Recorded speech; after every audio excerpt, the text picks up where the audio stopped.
Fala pessoal, vamos para mais uma aula de farmacologia e hoje nós vamos falar sobre os medicamentos que atuam no sistema cardiovascular. Vamos falar sobre alguns medicamentos, os principais, que atuam sobre esse sistema do nosso corpo. E o primeiro deles são os digitálicos. Então os digitálicos são uma classe de medicamentos que são utilizados para aumentar a capacidade de contração do coração. Então ele vai ser utilizado em quadros em que o coração ele não tem essa função de bombear o sangue na sua capacidade plena. E a principal situação em que acontece isso é chamada de insuficiência cardíaca congestiva. Então, como esse medicamento ele vai fazer com que o coração se contraia de maneira mais vigorosa, de maneira mais intensa, ele vai conseguir aliviar os sintomas da insuficiência cardíaca congestiva. Então ele vai aumentar a força de contração do coração. E essa classe de medicamentos ela é extraída de plantas do gênero Digitalis. Daí vem o nome Digitálicos. E aqui na imagem nós temos exemplos de plantas dessa família de plantas, dessa classe. Aí eu já entro na parte da biologia, eu não sei diferenciar muito bem. A gente observa aqui que são plantas até bonitas, servem até para ornamentar, aí, no caso, um jardim. Então delas é extraída essa substância que é utilizada para doenças como a insuficiência cardíaca. E os medicamentos dessa classe, os principais, os mais conhecidos, são a digoxina, a digitoxina e a metildigoxina. Então são esses medicamentos aí que vocês vão encontrar classificados como digitálicos.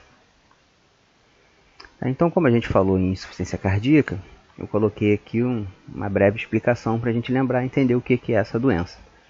Então, a insuficiência cardíaca ela acontece quando o coração é incapaz de bombear sangue suficiente para atender as necessidades do organismo. Então, o resultado disso vai ser o quê? O acúmulo de fluidos, o acúmulo de sangue, que pode acontecer em várias partes do nosso corpo, principalmente aí nas pernas, nos pulmões, em outros tecidos, até na cavidade abdominal. Então a pessoa vai ter esse acúmulo de líquidos por conta dessa deficiência do coração, que é uma bomba. E aqui, nessa figura, a gente consegue ver os principais sintomas da insuficiência cardíaca. Então a pessoa vai ter inchaço nos membros inferiores por conta dessa dificuldade do retorno venoso, retenção de líquidos, vai apresentar fadiga, porque como o coração não vai bombear o sangue, não vai levar também oxigênio para suprir as necessidades do organismo. O líquido pode se acumular nos pulmões, gerando falta de ar, mesmo em repouso. Então é uma doença incapacitante. E a classe dos digitálicos pode ajudar a aliviar esses sintomas. Essa classe de medicamentos ela também tem efeitos colaterais.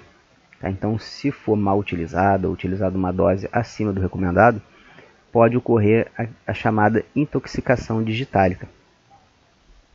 Então, essa intoxicação pelos digitálicos, ela pode produzir efeitos tóxicos, em alguns casos até letais. Isso acontece, na maioria dos casos, pela associação desse medicamento com outros, principalmente os da classe dos diuréticos, que vão provocar aí perda de potássio.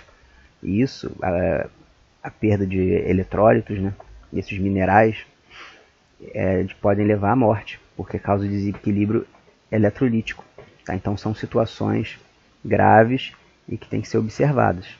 Por isso que não se deve usar medicamento sem indicação médica, porque se você associar um medicamento com o outro, eles podem ter alguma interação. Ou um pode potencializar o efeito do outro ou até anular. E no caso desse medicamento, os digitálicos associados aos diuréticos, eles vão provocar uma perda excessiva de potássio. E isso pode te levar à morte. Então, é muito perigoso, são situações assim que a gente tem que conhecer e sempre recomendar as pessoas para não fazerem uso de medicamentos sem uma correta indicação do profissional adequado.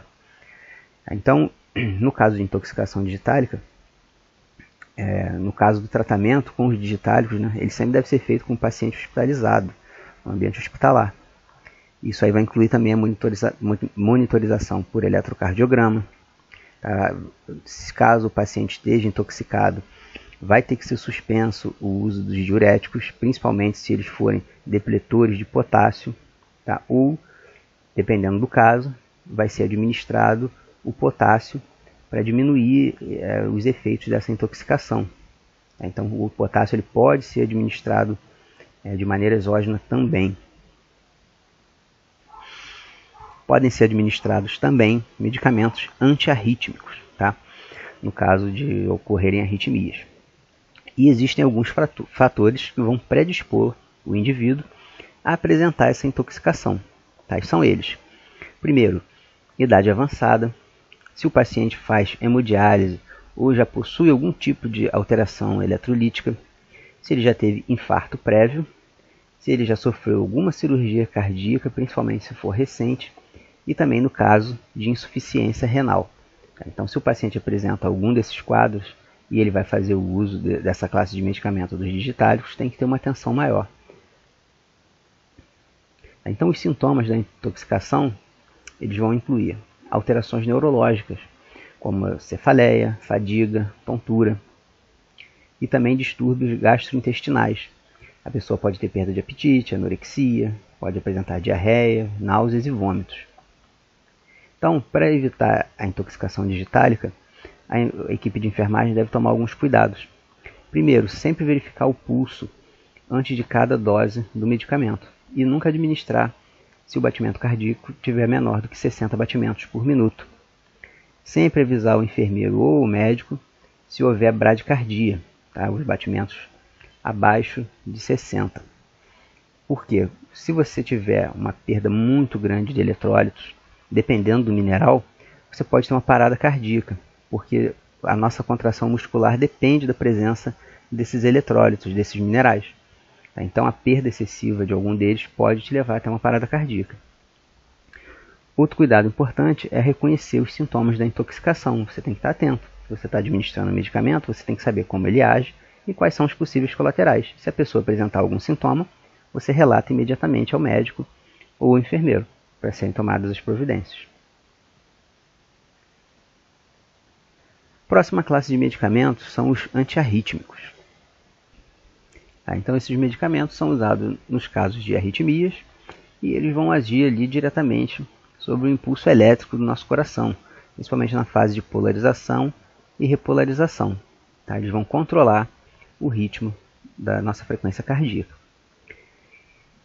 Então, as arritmias, se elas não forem tratadas, elas podem levar a eventos coronários, como por exemplo o AVC. E aqui na imagem, nós temos a representação do impulso elétrico no coração. Aqui nós temos o exemplo aqui da onda, né, que aparece lá no eletrocardiograma, o complexo QRS, a onda P e a onda T.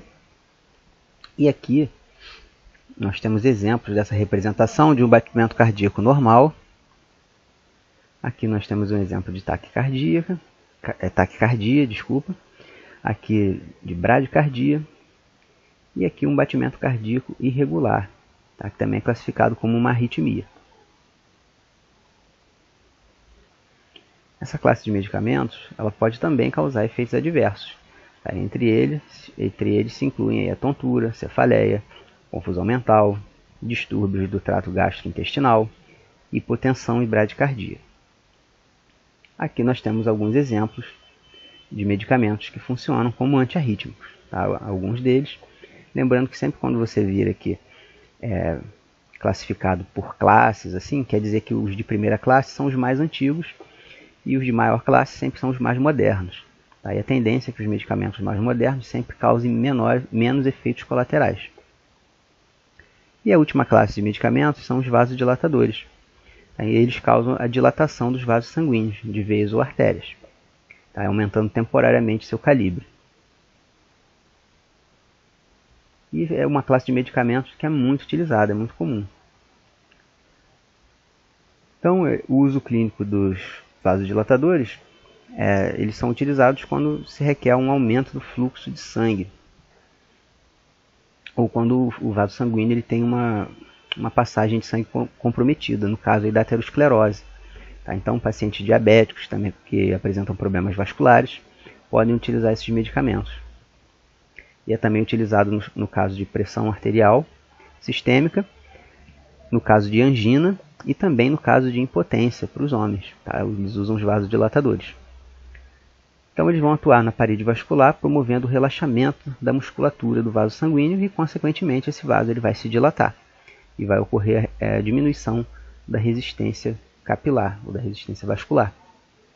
São exemplos de medicamentos dessa classe o captopril, que é um dos mais conhecidos, o enalapril, o ramipril, que eles são inibidores da enzima conversora de angiotensina. Temos também o verapamil e o diltiazem, que são bloqueadores dos canais de cálcio. E temos também o Viagra, que é o dinitrato de isosorbida, que é usado nos casos de impotência. Os vasodilatadores eles também podem apresentar efeitos adversos, como cefaleia, náuseas e vômitos, diarreia, perda do apetite, tontura e sonolência, principalmente nos idosos, hemorragias ou sangramentos nasais. Tá? Então, o vídeo ficou curtinho, né? Nossa aula termina por aqui. Qualquer dúvida é só deixar no chat. E na próxima semana nós nos vemos de novo. Um abraço, pessoal!